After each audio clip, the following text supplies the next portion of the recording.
octurdan boshlangan Xitoy hukumatining Uyg'ur elidagi qattiq siyosatlari davomida yuz berayotgan voqealiklar, buningda ziyonkashlikka uchrayotgan Uyg'urlarning hikoyalarini anlatib kelayotgan edik. Bizning oilamizmi, bizning xizmatlarimiz sababli Xitoy hukumatining tutquniga, besimiga, qo'pol muomalasiga, hatto tan jazolariga uchrayotdi. Xitoy soqchilari shu vaqtda bizning uydagilarni kelib qattiq avara qilishga boshladi. Boshlab dastlab akam bilan ko'rishib, ukangizda nima ish qiladi, qanday xizmat qilyapti, sizlarga qachon telefon qiladi, telefonda nimalarni dedi degandek shundoq avarchilikni qilgan. Akam bilan ko'rish jarayonida u menga aniq demisimi, lekin uning ro'yxatdan qisilayotganligi, nayt qiyinchilikcha turayotganligini his qildim. O'tgan yil 5-oyda biz anglasam, bu kichik inimni shu saqchi o'rinlar olib ketibdi deb shuni deb angladik. Nim bo'pti deb so'rasak, bu milliy o'chmanlikka qudratli qilgan deb bir ayblanibdi. Mening inim bu yerda bu bir do'kon ochdi. Bu do'konda faqat bu kitob sotadi yoki shu yerlik kishilarga bu xat bosadi. Mening bilishimcha, uning u bir milliy o'chmanlikka qudratli hech qanday bir sharoiti yo'q. 2016-yil 5-oyda mening ikki inimning tutib ketilganligini uqdim. Ular tutib ketilib 4 oydan keyin menga xabar keldi-da. Bu xabarni shu Amerikaga kelgan biraylan elib keldi. Ikki iningni birisini Qashqardan, birisini Urumchidan akitibdi 5-oyda deb. Shundan keyin men bular haqida ba'zi uchurlarni ilishtirishdim, ammo vaqt dadam hayotda. Dadamni bir narsa deb bermadi, onamni bir narsa deb bermadi-da. Bultu 9-oyda akam bilan inimni, kichik inimni kirib ketgan. Onun oldida o'ttiranchi inim 5 yillik kesilgan. Akam bilan inim o'ttiranchi inim kesilgan chaqda shu ahvolni menga bildirganlik uchun tutqun qilinib, ular 1 yil qamoqxonada yotgan. Kesib etmoqchi bo'lgan, angacha Amerika hukumatining aralashishi bilan qo'yib berilgan. Qo'yib berilgan chaqda birisi 1 yillik, birisi 1,5 yillik kesilib, jazo muddatini sirtda ijro qilish uchun qo'yib berilgan.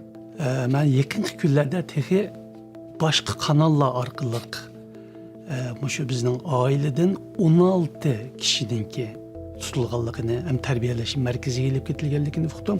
Faqat tarbiyalash markazi dedi, ammo bularning ichida kesilganlarning bor yo'qligini texi bilmayman. O'tgan yili 10-oyga kelganda biz shu yerdagi boshqa bir urug' tuqqanlarning vasitasi orqali mening akamning tutilib, Qumuldagi bir yig'ib olish lageriga qamalganligi, ham bu yerda siyosiy o'rganish qilganligi haqida xabar topshirib oldik. Chunki akam uzun mezgil ma'rif xizmati bilan shug'ullangan bir ma'rifchi edi, bir maktab mudirimi edi. Shunga bu besim bevosita mening akamga kelgan. Ham dadam ilgari vafot bo'lib ketgachga, apam uyda kasalman bo'lg'achqa, bular cho'ng akamni nuqta qilgan ekan hamda.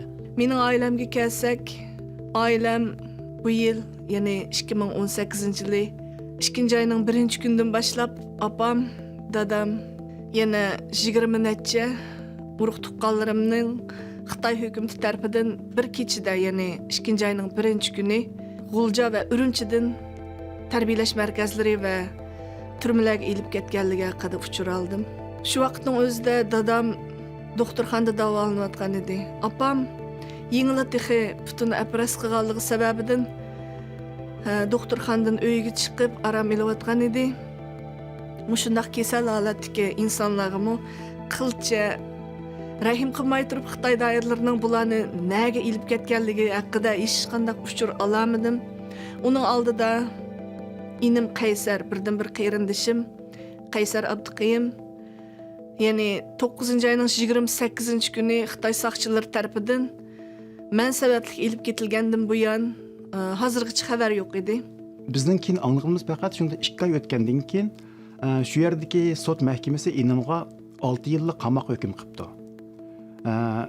Shu vaqtda bizning uydagilar bu sud mahkamasiga berib inim bilan ko'rishganda, men bularni qandayroq ekan deb so'rasam, u nayt o'riqlab bir teri bir ustagan bo'lib qopti deb shunday dedi.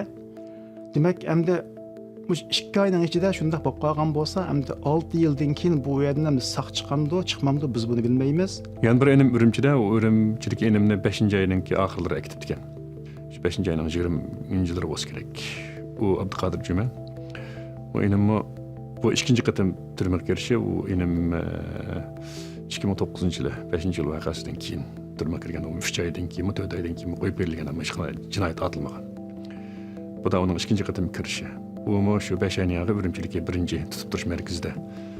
O ergiz muhalqadek Xitayla hazır davatqandek yığılış merkez emas endi. O asasen türmen birinci meçmen demiş ornu.